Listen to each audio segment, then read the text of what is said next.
ભગવતે વાસુદેવાય. શ્રીમદ્ ભાગવત મહાપુરાણ, 7મો સ્કંદ, 9મો અધ્યાય. પ્રહલાદજીએ કરેલી નરસિંહ ભગવાનની સ્તુતિ.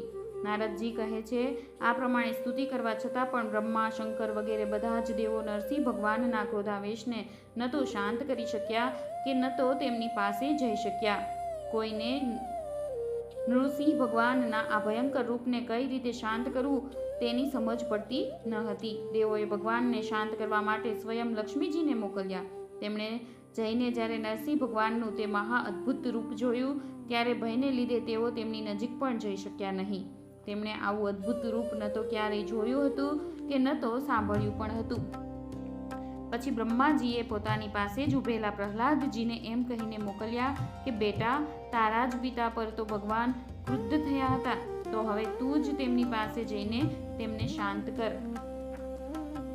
ભગવાનના પરમ પ્રેમી પ્રહલાદજીએ જેવી આજ્ઞા કહીને તથા ધીરેથી ભગવાનના પાસે જઈને હાથ જોડીને પૃથ્વી પર સાષ્ટાંગ પ્રણામ કર્યા. નરસિંહ ભગવાને જોયું કે નાનો સરખો બાળક મારા ચરણો પાસે પડેલો છે. તેમનું હૃદય દયાથી ભરાઈ ગયું. તેમણે પ્રહલાદજીને ઊભા કર્યા અને તેમના માથા પર પોતાનો કરકમળ પધરાવ્યો કે જે કાળસર્પથી ભયભીત થયેલા મનુષ્યોને અભયદાન આપનારો છે. ભગવાનના કરકમળનો સ્પર્શ થતાં જ તેમના તમામ અમંગળ નષ્ટ થઈ ગયા અને તત્કાળ તેમને પરમાત્મા તત્વનો સાક્ષાત્કાર થઈ ગયો. તેમણે ઘણા પ્રેમ અને આનંદમાં મગ્ન થઈને ભગવાનના ચરણ કમળોને પોતાના હૃદયમાં ધારણ કરી લીધા. તે સાથે તેમનું સઘળું શરીર પુલકિત થઈ ગયું. હૃદયમાં પ્રેમની ધારા વહેવા લાગી અને નેત્રોમાંથી આનંદના અશ્રુ ટપકવા લાગ્યા. પ્રહલાદજી ભાવ વિભોર હૃદય અને અનિમેષ નેત્રોથી ભગવાનને નિરખી રહ્યા હતા. ભાવ સમાધિથી સ્વયં એકાગ્ર થયેલા મનથી તેમણે ભગવાનના ગુણોનું ચિંતન કરતા કરતા પ્રેમથી ગદગદ થયેલી વાણીથી સ્તુતિ કરી. પ્રહલાદજીએ સ્તુતિ કરતા કહ્યું, બ્રહ્મા વગેરે દેવો, ઋષિમુનિઓ અને સિદ્ધ પુરુષોની બુદ્ધિ નિરંતર સત્વગુણમાં જ સ્થિત રહે છે, તો પણ તેઓ અવિરત સ્તુતિથી અને પોતાના વિવિધ ગુણોથી આપને હજી સુધી સંતુષ્ટ કરી શક્યા નથી. તો પછી હું તો ઘોર અસુર જાતિમાં ઉત્પન્ન થયેલો હું આપની શું સ્તુતિ કરી શકું? હું સમજુ છું કે ધન, કુલીનતા, રૂપ, તપ, વિદ્યા, ઓજ, તેજ, પ્રભાવ, બળ, પૌરુષ, જ્ઞાન અને યોગ, આ બધા જ ગુણ પરમ પુરુષ ભગવાનને સંતુષ્ટ કરવાને સમર્થ નથી. પરંતુ આપને અત્યંત પ્રિય છે, તેથી જ આ ગજેન્દ્ર પર પણ સંતુષ્ટ થઈ ગયા હતા. મારી સમજ મુજબ ઉપરોક્ત 12 ગુણોથી યુક્ત બ્રાહ્મણ હોવા છતાં પણ જો ભગવાન પદ્મનાભના ચરણ કમળની ભક્તિ એનામાં ન હોય તો તેના કરતાં તે ચાંડાલ શ્રેષ્ઠ છે કે જેણે પોતાના મન, વચન, કર્મ, ધન અને પ્રાણ ભગવાનના ચરણોમાં સમર્પિત કરી દીધા છે.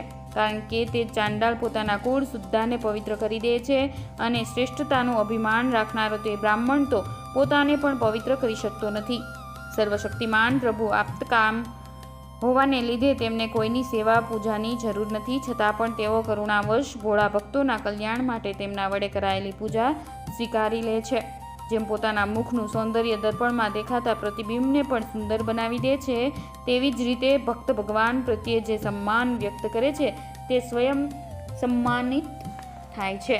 તેથી હું સર્વથા અયોગ્ય અને અનાધિકારી હોવા છતાં પણ નિઃશંકપણે પોતાની બુદ્ધિ અનુસાર સર્વ પ્રકારે ભગવાનના મહિમાનું વર્ણન કરી રહ્યો છું.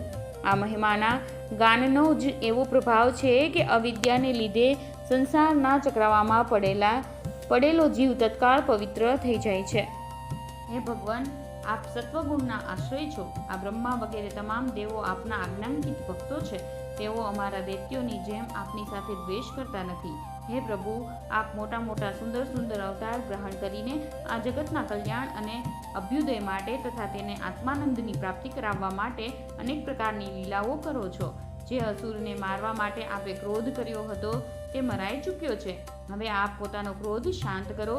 જેમ ઉપદ્રવ કરનારા વીંછી અને સાપના મરવાથી સજ્જનો પણ સુખી આનંદિત જ થાય છે, તેવી જ રીતે આ દૈત્યનો સંહાર થવાથી બધા જ લોકોને ઘણું સુખ મળ્યું છે. હવે બધા આપના શાંત સ્વરૂપને નિરખવા ઈચ્છે છે. હે નરસિંહદેવ, ભયમાંથી મુક્ત થવા માટે ભક્તજનો આપના જ રૂપનું સ્મરણ કરશે. હે પરમાત્મા, આપનું મુખ ઘણું ભયાનક છે. આપની જીભ લપકારા મારી રહી છે. આપની આંખો સૂર્ય જેવી છે. આપના ભવા ચડેલા છે. દાઢો ઘણી તીક્ષ્ણ છે. આંતરડાઓની માળા, લોહીથી તરબોળ ગરદનના વાળ, ભાલા જેવા ટટ્ટાર ઊભા કાન અને દિગ્ગજોને પણ ભયભીત કરી મૂકતી સિંહ ગર્જના તેમજ શત્રુઓને ફાડી નાખતા આપના આ નખ જોઈને હું સહેજ પણ ભયભીત થયો નથી. પરંતુ હે દીનબંધુ, હું જો ભયભીત છું તો માત્ર આ ઉગ્ર અને અસહ્ય સંસાર ચક્રમાં પીસાવાથી જ. હું પોતાના કર્મોના બંધનથી બંધાઈને આ ભયંકર પ્રાણીઓ વચ્ચે પડેલો છું. હે મારા સ્વામી, આપ પ્રસન્ન થઈને મને ક્યારે પોતાના તે ચરણ કમળોમાં બોલાવી લેશો? કેમ કે આપના તે ચરણ કમળ સમસ્ત જીવોનું એકમાત્ર શરણ અને મોક્ષ સ્વરૂપ છે.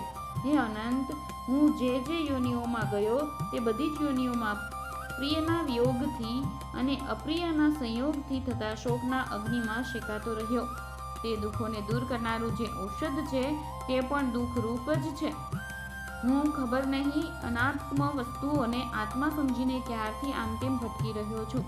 હવે આપ એવું સાધન બતાવો કે જેનાથી આપની સેવા ભક્તિ પ્રાપ્ત કરી શકું. હે પ્રભુ, આપ અમારા પ્રિય છો, નિર્હેતુક હિતૈષી સુરદ છો. આપ જ વાસ્તવમાં સૌના પરમ આરાધ્ય છો. બ્રહ્માજીએ ગાયેલી આપની લીલા કથાઓનું ગાન કરતો રહીને અને આપના ભક્તોનો સંગ કરીને હું અનાયાસે રાગ વગેરે પ્રાકૃત ગુણોથી છૂટી જઈશ અને આ સંસારની મુશ્કેલીઓને પાર કરીને આપને પ્રાપ્ત થઈ જઈશ. હે ભગવાન નરસિંહ, સંસારના જીવોના દુઃખ દૂર કરવાના અનેક ઉપાયો છે, પરંતુ આપના દ્વારા ઉપેક્ષિત જીવોને તે ઉપાય સુખી કરી શકતા નથી. ત્યાં સુધી કે મા બાપ બાળકોને રક્ષણ કરી શકતા નથી, ઔષધ રોગને મટાડી શકતું નથી અને નાવ સમુદ્રમાં ડૂબતાને બચાવી શકતી નથી. પરંતુ આ બધા વિઘ્નો આપના ભક્તનું કાંઈ બગાડી શકતા નથી. સત્વાદી ગુણોના કારણે ભિન્ન ભિન્ન સ્વભાવના જેટલા પણ દેવ, મનુષ્યો આદિ અનેક પ્રકારના જીવોની ઉત્પત્તિ આપના જ સંકલ્પથી થઈ છે. આપ આપના સંકલ્પથી તેનું નિર્માણ પણ કરો છો અને તેને નષ્ટ પણ કરો છો. આ સમગ્ર વિશ્વ આપનું જ સ્વરૂપ છે. આ વિશ્વમાં જેનાથી જ્યારે કે સાધનથી અને જેની સહાયતાથી જેનું રૂપાંતર થાય છે અને જેના માટે થાય છે અને જે રીતે થાય છે તેનું ઉપાદાન અને નિમિત્ત કારણ પણ આપ જ છો. અર્થાત આપના સિવાય વિશ્વમાં અન્ય કોઈ પણ વસ્તુ પદાર્થ નથી. આ આખા વિશ્વના પ્રેરક પણ આપ જ છો. ભગવાનના સંકલ્પથી કાળ વડે ગુણોમાં ક્ષોભ થવાથી માયા મન પ્રધાન લિંગ શરીરનું નિર્માણ કરે છે. આ લિંગ શરીર બળવાન, કર્મમય તેમજ અનેક નામ રૂપોમાં આસક્ત વેદોક્ત કર્મ કરનારું છે. અને આ જ લિંગ શરીર અવિદ્યા વડે કલ્પિત મન, 10 ઇન્દ્રિયો અને 5 તન્માત્રાઓ, આ 16 આરાઓવાળું સંસાર ચક્ર છે. હે અજન્મા પ્રભુ, આપનાથી ભિન્ન રહેનારો એવો કયો મનુષ્ય છે કે જે આ મનરૂપી સંસાર ચક્રને પાર કરી શકે છે? હે સર્વશક્તિમાન પ્રભુ, માયા અને આ 16 આરાવાળા સંસાર ચક્રમાં નાખીને શેરડીની જેમ પીસી રહી છે. આપ પોતાની ચૈતન્ય શક્તિથી બુદ્ધિના સમસ્ત ગુણોને અને પોતાના કાળરૂપથી સમસ્ત સાધ્યો અને સાધનોને પોતાને આધીન રાખો છો. હું આપના શરણમાં આવ્યો છું. આપ મને આ બધાથી બચાવી લો અને પોતાના સાનિધ્યમાં ખેંચી લો. હે ભગવાન, જેમના માટે સંસારી લોકો તલસતા રહે છે તે સ્વર્ગમાં મળતા સમસ્ત લોકપાલોના આયુષ્ય, લક્ષ્મી અને ઐશ્વર્યને મેં ખૂબ જોઈ લીધા છે. જે સમયે મારા પિતા સહેજ ક્રોધ કરીને હસતા હતા અને તેનાથી તેમના ભવા થોડા ત્રાસા થઈ જતા હતા, ત્યારે સ્વર્ગની તે બધી સંપત્તિઓનું ક્યાંય ઠામ ઠેકાણું રહેવા પામતું ન હતું. તેવા મારા તે પિતા પણ આપના હાથે મૃત્યુ પામ્યા. તેથી બ્રહ્મલોક પર્યંતના આયુષ્ય, લક્ષ્મી, ઐશ્વર્ય અને તે ઇન્દ્રિયો ભોગો કે જેમની સંસારી જીવો ચાહના કરતા રહે છે તેમને હું ઈચ્છતો નથી. કારણ કે હું જાણું છું કે અત્યંત શક્તિશાળી કાળનું રૂપ ધારણ કરીને આપે તેમને ગ્રસ્ત કરી રાખ્યા છે. તેથી મને આપ પોતાના ભક્તોના સાનિધ્યમાં સ્થાન આપો. વિષય ભોગોની વાતો સાંભળવામાં તો સારી લાગે છે, પણ વાસ્તવમાં તેઓ મૃગજળ જેવી તદ્દન મિથ્યા છે. અને આ શરીર કે જેનાથી તે ભોગો ભોગવવામાં આવે છે તે પણ અગણિત રોગોનું ઉદ્ગમ સ્થાન છે. ક્યાં તે મિથ્યા વિષય ભોગો અને ક્યાં આ રોગયુક્ત શરીર. આ બંનેની ક્ષણભંગુરતા અને સારહીનતા જાણવા છતાં પણ મનુષ્ય એમાંથી વિરક્ત થતો નથી. તે મહા મુશ્કેલીએ પ્રાપ્ત થતા ભોગોના નાના નાના મધુબિંદુઓથી પોતાની કામનાઓનો અગ્નિ બુઝાવવાનો પ્રયત્ન કરે છે. હે પ્રભુ, ક્યાં આ તમોગુણી અસુર કુળમાં રજોગુણથી ઉત્પન્ન થયેલો હું અને ક્યાં તમારી અનંત કૃપા. ધન્ય છે આપે પોતાનો પરમ પ્રસાદ સ્વરૂપ અને સકળ સંતાપને હરનારો તે કરકમળ મારા મસ્તક ઉપર પધરાવ્યો છે, કે જે આપે બ્રહ્મા, શંકર અને લક્ષ્મીજીના માથે પણ મૂક્યો નથી.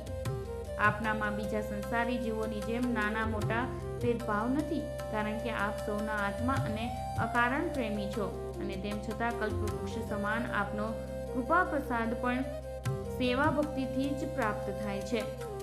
જીવો પર તેમની સેવા અનુસાર જ આપની કૃપાનો ઉદય થાય છે. આપનામાં ઊંચ નીચનો ભેદભાવ નથી. હે ભગવાન, આ સંસાર એક એવો અંધારિયો કૂવો છે કે જેમાં કાળરૂપી સર્પ ડસવા માટે હંમેશા તૈયાર રહે છે. વિષય ભોગોના કામી મનુષ્યો તેમાં પડેલા છે. હું પણ પ્રસંગવશ તેમાં પડવાનો જ હતો, પરંતુ હે ભગવાન, દેવર્ષિ નારદે ઘણી કૃપા કરીને મને અપનાવી લીધો અને મારું કલ્યાણ કર્યું છે. તો પછી હું આપના ભક્તજનોની સેવા કેવી રીતે છોડી શકું? હે અનંત, જે સમયે મારા પિતાએ મને મારવા હાથથી ખડગ ઉપાડીને કહ્યું કે જો મારા સિવાય કોઈ બીજો ઈશ્વર છે તો તે તને બચાવે, હું તારો શિરચ્છેદ કરું છું, તે સમયે આપે મારા પ્રાણોનું રક્ષણ કર્યું અને મારા પિતાનો વધ કર્યો. હું તો સમજું છું કે આપે પોતાના પ્રેમી ભક્તો સંકાદી ઋષિઓનું વચન સત્ય કરવા માટે જ એમ કર્યું છે. હે ભગવાન, આ સંપૂર્ણ જગતના એકમાત્ર આપનું જ સ્વરૂપ છે, કારણ કે એના આદિમાં આપ જ કારણભૂત હતા, અંતમાં આપ જ અવધિ રૂપે હશો અને મધ્યમાં એની પ્રતીતિ રૂપે પણ માત્ર આપ જ છો. તમે પોતાની માયાથી ગુણોમાં ક્ષોભ ઉત્પન્ન કરીને જગતનું સર્જન કરો છો અને એમાં વિદ્યમાન હોવા છતાં પણ પ્રવેશની લીલા કરો છો અને તે ગુણોથી યુક્ત થઈને અનેક જેવા જણાવો છો. હે ભગવાન, કારણ રૂપે આ જે કંઈ પ્રતીત થઈ રહ્યું છે તે બધું આપ જ છો અને તેનાથી ભિન્ન પણ આપ જ છો. પોતાનું પારકું એવો ભેદભાવ તો અર્થહીન શબ્દોની માયા છે, કારણ કે જે પરમાત્માથી આ વિશ્વની ઉત્પત્તિ, સ્થિતિ, લય અને પ્રકાશ થાય છે તે તેનું જ સ્વરૂપ હોય છે. જેમ કે બીજ અને વૃક્ષ કાર્ય અને કારણની દ્રષ્ટિએ અલગ અલગ છે, તો પણ ગંધ તન માત્રાની દ્રષ્ટિએ તે બંને એક જ છે. હે ભગવાન, આ સમસ્ત વિશ્વને આપ પોતે જ પોતાનામાં સમાવી લઈને આત્મસુખનો અનુભવ કરતા રહીને નિષ્ક્રિય થઈને પ્રલયકાલીન જળમાં શયન કરો છો. તે સમયે પોતાના સ્વયં સિદ્ધ યોગ વડે બાહ્ય દ્રષ્ટિને બંધ કરીને આપ પોતાના સ્વરૂપના પ્રકાશમાં નિદ્રાને વિલીન કરી લો છો અને તુરીય બ્રહ્મપદમાં સ્થિત રહો છો. તે સમયે આપ નથી તો તમોગુણથી યુક્ત હોતા કે નથી તો વિષયોને અપનાવતા. આપ પોતાની કાળ શક્તિથી પ્રકૃતિના ગુણોને પ્રેરો છો. તેથી આ બ્રહ્માંડ આપનું જ શરીર છે. પહેલાં તે આપનામાં જ લીન હતું. જ્યારે પ્રલયકાલીન જળમાં શેષશૈયા પર સૂતેલા આપે યોગ નિદ્રા સમાધિને ત્યજી દીધી, ત્યારે બીજમાંથી વિશાળ વટ વૃક્ષ થાય તેમ આપની નાભીમાંથી બ્રહ્માંડ કમળ ઉત્પન્ન થયું. તેના પર સૂક્ષ્મદર્શી બ્રહ્માજી પ્રગટ થયા. જ્યારે તેમને કમળ સિવાય અન્ય કશું પણ દેખાયું નહીં, ત્યારે પોતાનામાં બીજા રૂપે વ્યાપ્ત પોતાને તેઓ ઓળખી શક્યા નહીં અને પોતાને પોતાનાથી બહાર સમજીને જળમાં પ્રવેશીને 100 વર્ષો સુધી ખોલતા રહ્યા, પણ ત્યાં તેમને કશું મળ્યું નહીં. એ ઉચિત જ છે, કારણ કે અંકુર નીકળી આવ્યા પછી તેનામાં વ્યાપ્ત બીજને કોઈ બહાર અલગ કેવી રીતે જોઈ શકે? બ્રહ્માજીને ઘણું આશ્ચર્ય થયું. તેઓ હારીને કમળ પર બેસી ગયા. દીર્ઘકાળ વીતતા તીવ્ર તપ કરવાથી જ્યારે તેમનું હૃદય શુદ્ધ થઈ ગયું, ત્યારે તેમને ભૂતો, ઇન્દ્રિયો અને અંતઃકરણ રૂપ પોતાના શરીરમાં જ તદ્રુપ્ત રહેલા પોતાના સૂક્ષ્મ રૂપનો સાક્ષાત્કાર થયો. બરાબર એવી જ રીતે કે જેમ પૃથ્વીને તેની અતિ સૂક્ષ્મ ગંધ તન્માત્રાનો થાય છે. બ્રહ્માજીએ પોતાનામાં જ ભગવાનના તે વિરાટ સ્વરૂપને જોયું. તે વિરાટ પુરુષ હજારો મુખ, ચરણ, માથા અને હાથ, જાંઘો, નાસિકા, કાન, આંખ, આભૂષણો અને આયુધોથી યુક્ત હતો. 14 લોક તેના વિભિન્ન અંગો રૂપે શોભાયમાન હતા. તે ભગવાનની એક લીલામય મૂર્તિ હતો. તેને જોઈને બ્રહ્માજીને ઘણો આનંદ થયો. રજોગુણ અને તમોગુણ રૂપ મધુ અને કૈટભ નામના 2 મહાબળવાન દૈત્યો જ્યારે વેદો ચોરી ગયા ત્યારે આપે હયગ્રીવ અવતાર ધારણ કર્યો અને તે બંનેને મારીને સત્વગુણ રૂપી શ્રુતિઓ બ્રહ્માજીને આપી હતી. તે સત્વગુણ જ આપનું અતિ પ્રિય શરીર છે. મહાત્માજનો આ પ્રમાણે વર્ણવે છે. હે પુરુષોત્તમ, આ પ્રમાણે આપ મનુષ્ય, પશુ, પક્ષી, ઋષિ, દેવતા, મત્સ્ય વગેરે અવતારો લઈને લોકોનું પાલન કરો છો તથા વિશ્વદ્રોહીઓનો સંહાર કરો છો. આ અવતારો વડે આપ પ્રત્યેક યુગમાં તેના ધર્મોનું રક્ષણ કરો છો. કળિયુગમાં આપ છુપાઈને ગુપ્ત રૂપે જ રહો છો. તેથી આપનું એક નામ ત્રિયુગ પણ છે. હે વૈકુંઠપતિ, મારું મન ઘણું દુર્દશાગ્રસ્ત છે. તે પાપ વાસનાઓથી તો દૂષિત છે જ, બલકે સ્વયં પણ અત્યંત દુષ્ટ છે. તે ઘણું કરીને કામનાઓને કારણે આતુર રહે છે અને હર્ષ, શોક, ભય તેમજ લોક, પરલોક, ધન, પત્ની, પુત્ર વગેરેની ચિંતાઓથી વ્યાકુળ રહે છે. તેને આપની લીલા કથાઓનો રસાનુભવ થતો નથી. તેના લીધે હું દીન થઈ રહ્યો છું. આવા મનથી હું આપના સ્વરૂપનું ચિંતન કેવી રીતે કરી શકું? હે અચ્યુત, આ ક્યારેય તૃપ્ત નહીં થતી જીભ મને સ્વાદિષ્ટ રસો તરફ ખેંચતી રહે છે. જનનેન્દ્રિય સુંદર સ્ત્રી તરફ, ત્વચા સુકોમળ સ્પર્શ તરફ, પેટ ભોજન તરફ, કાન મધુર સંગીત તરફ, નાસિકા ભીની મોહક સુગંધ તરફ અને આ ચપળ નેત્રો સૌંદર્ય તરફ મને ખેંચતા રહે છે.